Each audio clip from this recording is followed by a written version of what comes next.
Greetings. What's good? This video, I want to talk about some paranormal activity and UFO activity, I should say, but it's really paranormal. It's tied to the paranormal. Like, this story happened back in. So I look a little tired right now. I just woke up, but listen, this story started back in 2013. No, 2012. 2012. Yeah, of course. Like, who could have predicted that? But 2012. So this was around the time just got out of high school. Hanging around friends all the time. I was outside a lot around this time. I was actually outside. I was enjoying life. I was, you know, just wilding out. So 2012. One night. Matter of fact, let's even before this night.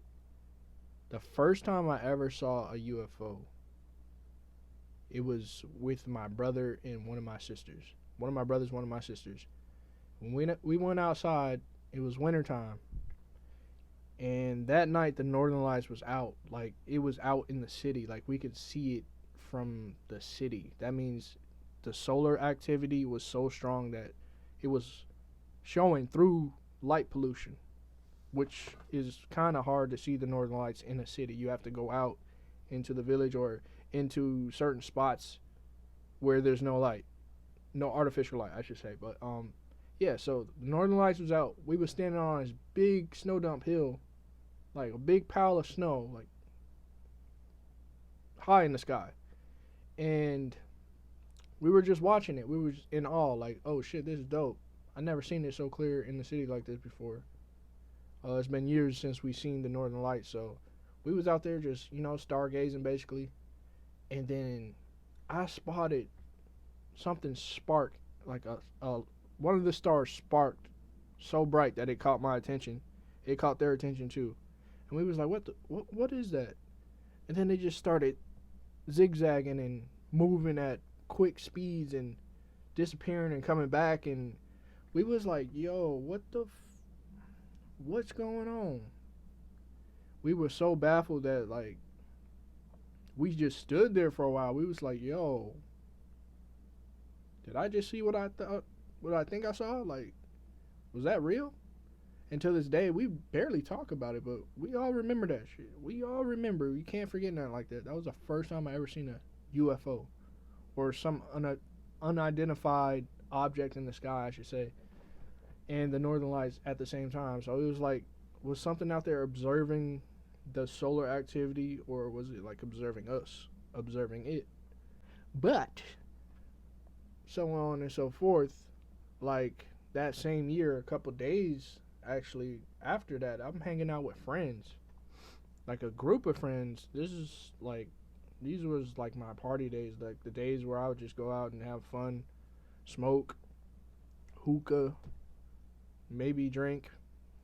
Yeah, it was a fun time in my life, but also a depressing time in my life, because this was around the time I was going through the dark night of the soul.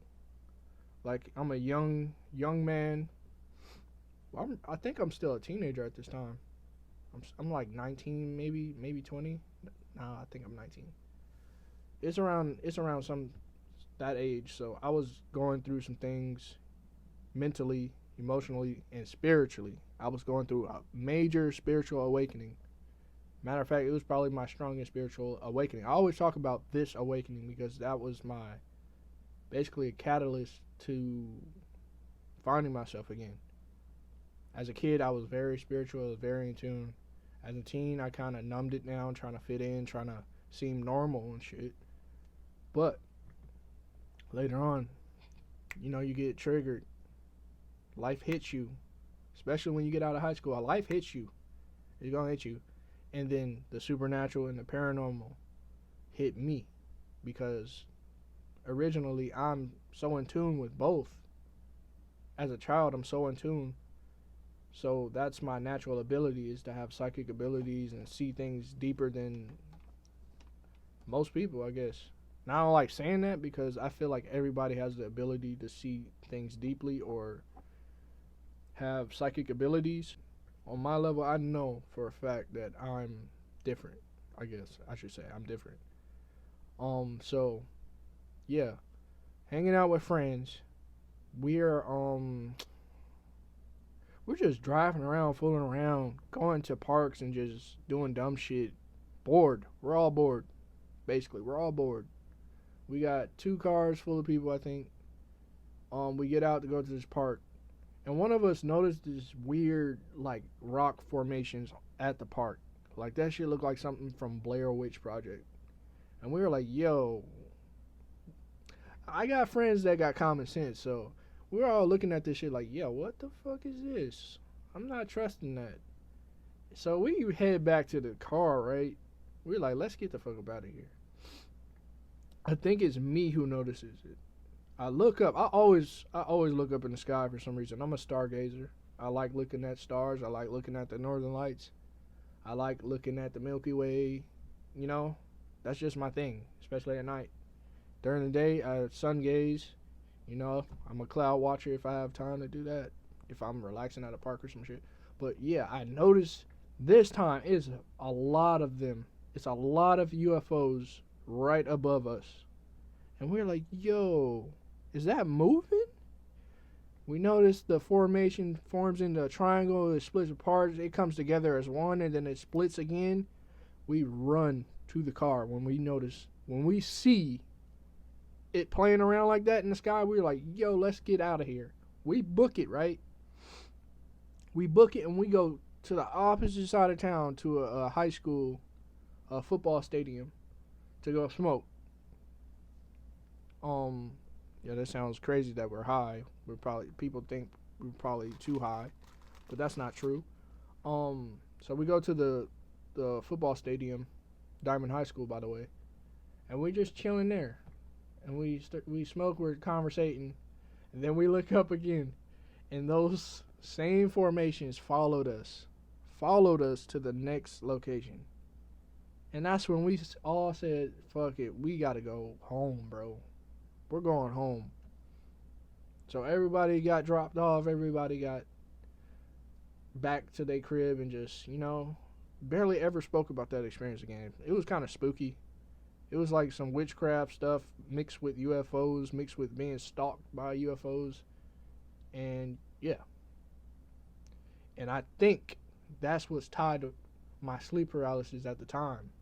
That year was so weird. Like, I was having sleep paralysis. I was having all my psychic abilities flare up to the point where it was overwhelming. And that's probably why I started smoking weed, to numb it all down. Because, like, I just couldn't cope with it. And I was trying to become an adult, trying to, move to the next phase of life. But it was like something was stopping me and saying, wait, you got to figure yourself out first. You got to figure your spiritual gifts out first before you move on to the real life. I'm going to show you the real life. So, later on, I think weeks after that, that's when my sleep paralysis, it spiked up. I remember one night, I came home from hanging out with my friends, same friends, by the way, late at night. By the way, I was on medication at this time. I was on antidepressants for my migraines. I know that sounds weird, but they prescribed me antidepressants for some reason. Well, I was depressed though, but so yeah, that helped with my migraines at the time. I've been suffering from chronic migraines my whole life since I was like 5. So yeah. So I went to bed. I think I didn't take my medicine. I may have already stopped it because I've noticed that it wasn't good for my spirit. It wasn't good for my mind or what I wanted to do in life. It was making me tired all the time. And I needed to go. I was on the go at this time, so I was asleep on the couch. And it's like as soon as I closed my eyes, I was zapped into some weird paralyzation / lucid type dream. Like soon as I saw the darkness in my eyes, I also saw everything in the house, but it was a different realm, I guess, because it was like some type of wind blowing. I remember the sound in my ear. It was kind of like how you put your ear to a shell and you hear the beach. It was kind of like that, but it was much more kind of like spookier. It was like, sorry about the hand motion. That was weird, but it sounded like that, and I noticed that there was this curtain that was blocking my brother's studio. He had a music studio. That was basically his door at the time. It was the curtain was like swaying, so there was some type of wind blowing. And for some reason that had my attention. Like my eyes went straight to that area of the house. And then I saw this dark cloaked figure basically floating, bro. That it was so spooky now that I think about it. It was basically floating towards me so gracefully. It was like just moving towards me at a slow pace. And I was just sitting there just like, yo, is this the Grim Reaper? Is this my time to go? And I was kind of like accepting it because at the same time I was depressed at the time. I was like, if this is my time, it's my time, bro. And I had no fear in that moment. And I think that's why I didn't get taken or whatever. Because come to think about it, that was probably some type of alien or something trying to abduct me. I hear about abduction stories all the time. I used to watch like shows about it. I never took it seriously because I'm like, oh, this only happens to white people. I'm not trying to sound racist, but all the stories is white people that are going through abductions. But that's what I was thinking. I was like, either this is death or this is me being abducted by the same UFOs that have been following me. So I just sat there and just, I was just like thinking about prayers to rebuke death or abduction or whatever was going on. And I called on Christ. And as soon as I said the word Christ, like the silhouette or whatever was already super close. Like it was coming in my face to the point where everything was becoming dark. It was like its face was darkness. Its face was death. Its face was complete lack of light, bro. Like it was creepy. But at the same time I had no fear. And me saying the word Christ in my mind, Jesus Christ, there's power in that name. There is. As soon as I said that, it's like I woke up. I was freed from my paralysis. And that wasn't the last time I had paralysis, trust me, it wasn't. But that was the one that stuck out the most because how close that cloak or silhouette or whatever that was got into my face. I thought it was over with, bro. Come to find out days later, I bring this up to one of my siblings, one of my brothers, and he says he had the same dream on that same couch. And then my sister said she had the same dream on that same couch. The same day. The same day. I just got there late. I got there like midnight, after midnight. Oh yeah, something going on, bro. Something just moved behind me. Like I saw it moving. I don't know how. Then again, it is leaning on something. Maybe I'm tripping. Alright. Back to what I was saying. So yeah, we had the same dream the same night. And it was just like some type of energy in that house after that. Actually, that whole time, that house was kind of just like spooky, to be honest. I kind of grew up in that house. We lived there for about, 10 years, maybe? It was a while, but I used to have nightmares all the time in that house. I used to hear things all the time in that house. But that night, bro, I was never the same. Never.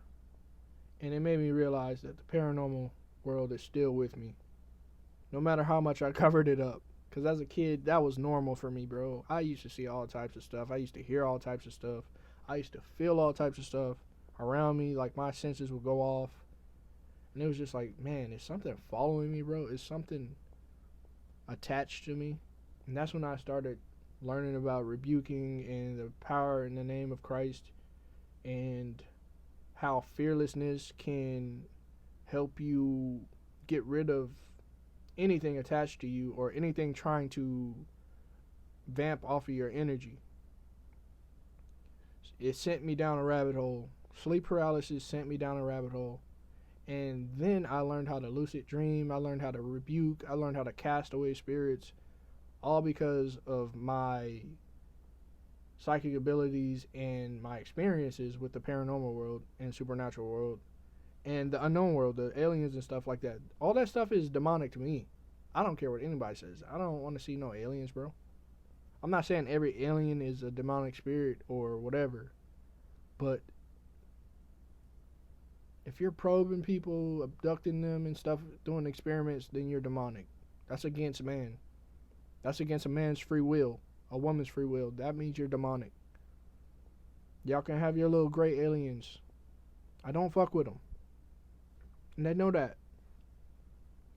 And for the spirits too, I don't fuck with spirits that try to infiltrate your space, your home, your body, your mental, your emotions. No. You're getting rebuked. So my experience grew more and more over the years because I kept having sleep paralysis. It's not like it went completely away. It's just I learned how to get out of them. I've learned how to turn a sleep paralysis into a moment of empowerment. I learned how to turn sleep paralysis into a lucid dream. I've learned that realm between dreaming and waking is a very powerful realm for one to become familiar with. That is the realm that has no time. That is the spirit realm. And that is a realm of creativity. I call that realm Horus because it's like the dawn. It's like there the sun does not set. The sun is always in the middle. It's like setting, but it's also rising at the same time, and it stays like that. Every time I visit that realm, the sun is halfway up and halfway down. And it's like time freezes there. And that's why when you experience sleep paralysis at first, you're paralyzed. Like you start to panic. You feel heavy.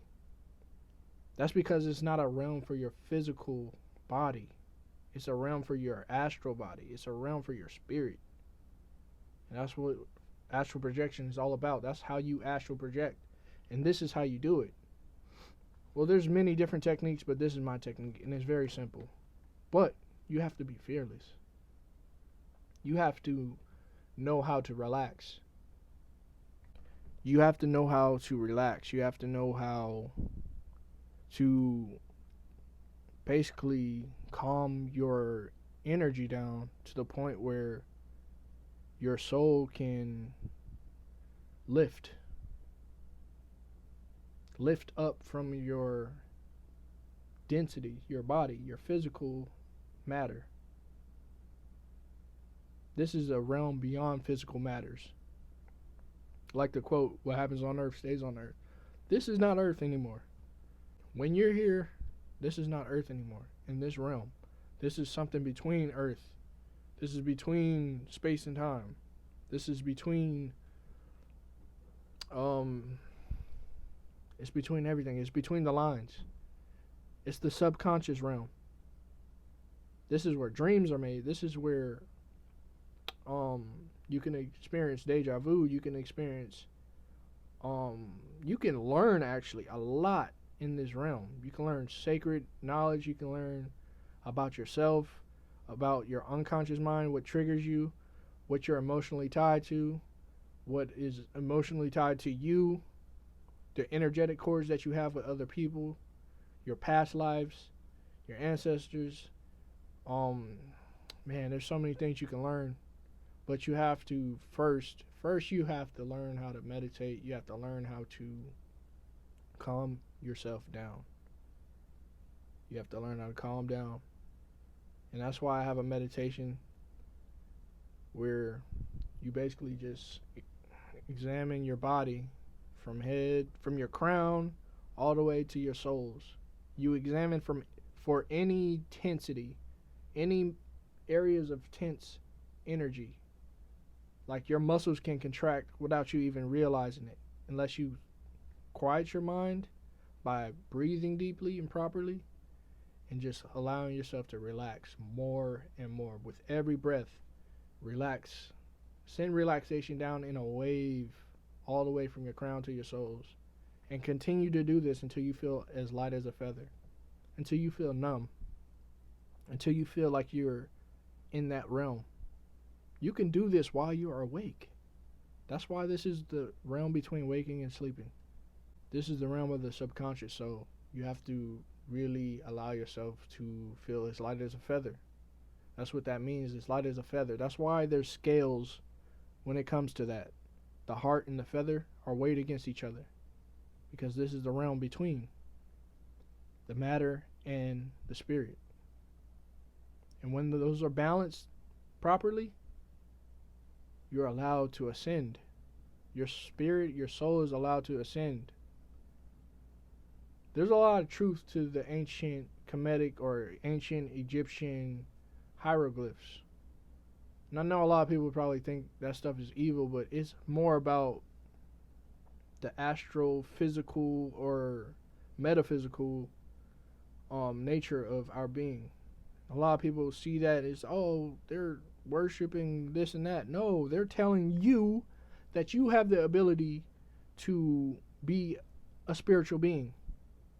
Not just a physical being worshiping a spiritual being. You have the ability to be a spiritual being. You have the ability to cast away demons. You have the ability to be a psychic, to commune with the angels, to commune with the Most High. Like, stop thinking black and white. It's never been black and white. Even if I'm wearing black and white, it's never been just black and white. It's never been black and white. That's why I'm sitting behind a green screen, because this is all a play on your subconscious. This is all a play from your projections. And that's where astral projection comes in play, because you notice that in the dream realm, it's more about your emotions and your mental state than anything. And this is why some dreams trigger you. Some nightmares trigger you. You'll wake up and be like, yo, I'm disturbed. That's because you're hiding a lot of stuff. You're holding in traumas and anger and tension and all types of stuff, and it's building up. It's weighing you down. It's weighing your heart down. Now you're not as light as a feather. Your heart is too heavy for that feather. So you're stuck in the physical. And any entity that is not in the physical can come and manipulate you to keep being stuck there, until you gain the power to be as light as a feather. That is the greatest power that we have, is to be as light as a feather. Is to tap into your spirit again. And that's what all of this taught me. From the creepiness of paranormal and the oddness of the supernatural, I've learned so many things when it comes to actually being spiritual. And it all starts with breathing and relaxing and meditating and being fearless. Because you got to know that you're highly favored. You got to know that you're protected. But at the same time, you got to know that there's things out here. There's not things, I should say. There's beings out here that want you, that want your energy, that want your attention, that want you to suffer, that want you to be ignorant to yourself. There's entities out here that feed off of you.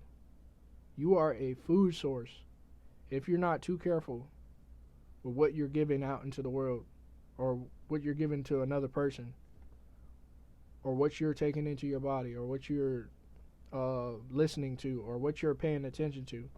Some of that stuff is entities, bro. Even music, like music is an entity at this point. Listen to the lyrics. You're being eaten alive. You're being consumed by what you consume. And it's like All this stuff is meant to make you heavy, make you dense, make you stuck to the earth. Don't get it confused with gravity. Don't get it confused with gravity. But what I'm speaking on is heart and the feather. So whatever is weighing you down is against you. That's what's keeping you stuck to the cycles of life, of suffering, of ignorance. And once you realize that, it's like, bro, this is a spiritual warfare. This is spiritual war. And it's to be reincarnated over and over again is a sign that I don't want to say that you're stuck in the cycle, but you keep coming back because you haven't learned fully how to get out of that system.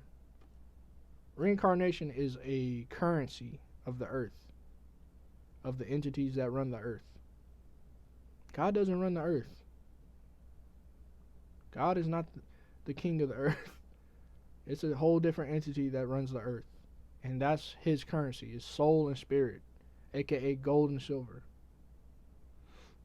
And once you realize that you're collateral, you're like, yo, I gotta change something up. I gotta fix me. That's the only way to get to God is through you. It's through that Christ within you. It's through the heart. You gotta fix your heart to be at one with your spirit. And to get all the demons up off you. It's a constant battle though. Like, don't get me wrong in thinking that I got it all figured out. I don't. But I know better now. I know better. And sometimes I fall for the tricks and the illusions and the delusions. But my spirit is so strong that I always snap out of it. Eventually, I snap out of it. And I get right back to myself. And that's why I'm sharing this right now, because I'm back to myself and I'm thankful for it. I'm thankful for the times where I wasn't myself, because I snapped out of it and realized, yo, something is manipulating me. I'm manipulating me to the point where I'm not myself. And I don't like who I am when I'm not myself. So you got to get back. You got to have the will to fight. You got to have fearlessness. You got to have a light heart. And a light heart comes from everything you do, everything you think, everything you speak, everything you drink, everything you eat. Like, you got to turn your life into a constant ritual. A constant ritual. Some people accept Christ as their Savior. That's nothing wrong with that at all. But you also have to pick up your own cross and walk. To really be a follower of Christ, you have to pick up that cross and walk and have your own trials and tribulations, your own testament. You can't just say, oh, I believe in this, so I'm saved. No. Oh, I'm baptized, so I'm saved. No. Real baptism is not of physical water, bro. The real rapture is not a physical thing. It's a spiritual thing. And it will happen within your dream state. It will happen within that realm between waking and sleeping. And you will be aware of it. You will not forget these supernatural events. You will not be coherent or incoherent during these times of supernatural events. It's like the people that have near-death experiences. They always remember. Even if they went into a coma, they always remember, because they are supposed to remember. That's how powerful these moments are. Spirit will not let you forget spirit. But spirits do want you to forget your spirit. And you have to be careful of that. That's what ignorance is. Ignorance is ignorant of the spirit, of the realm between all realms, of the dimensions between all dimensions, of the core of reality, which is God. Like, that's what the warfare is about, is to get you to be oblivious to who you are and where you come from, the source. And that's really the moral of this story, because that's where it all brought me. from the paranormal to the supernatural. It brought me right back to the source, to myself. And hopefully this message, this video or whatever can help you get back to yourself. So whatever experiences you go through that you can't really explain, some of them you probably are scared to admit, some of them you probably disturbed by, you got to get to the core of it. You got to get to the core of it. What is it trying to teach you about you? Stop pointing fingers. Stop pointing fingers saying this and that. I know I mentioned entities and beings that want you to be ignorant, but you still can't blame them. That's their nature. But you have to pick up your armor and your weapons and fight that shit off. And it's probably through your addiction. It's probably through your bad habits. It's probably through your ignorance of your narcissism or your self-sabotage. Or it could even try to get at you through the people you love. But you gotta realize what's going on, bro. You can't just keep pointing fingers because that's giving the energy to whatever you're blaming. That's giving your energy to it. You gotta sit back in the pocket like Drew Brees or Tom Brady and really see the field being played. You gotta see every position for what it is and be like, yo, I got the rock in my hand. I'm the one that makes the play. I'm the one that's gonna score right here. I'm the one that's about to drive us, drive myself to the promised land. I can't wait on the Savior. There is no Savior outside of myself. Christ is within me. Christ is within you. So stop blaming. Stop looking outside of yourself and basically paralyzing your own power. That's living in fear. Is to wait on somebody else to come save you. That's waiting in fear. That's what I learned through sleep paralysis too. Even calling on Christ, I had to be fearless for that to work. I had to look darkness in the eye and say, I'm not afraid. You can't touch me because I got Christ right here. My heart is more powerful than whatever you are trying to scare me into or trying to paralyze me into. And that's how I woke up. That's how I rose up from that. Every time I have a sleep paralysis, I rise up, and I'm not going to get into the casting spirits away. That's another video for itself. That's a whole different video. Trust me. And I might sound crazy to the average person, but that's a good thing. I want to sound crazy to you. I want this to be imprinted in your brain to the point where you start questioning everything. My job here is done. Peace.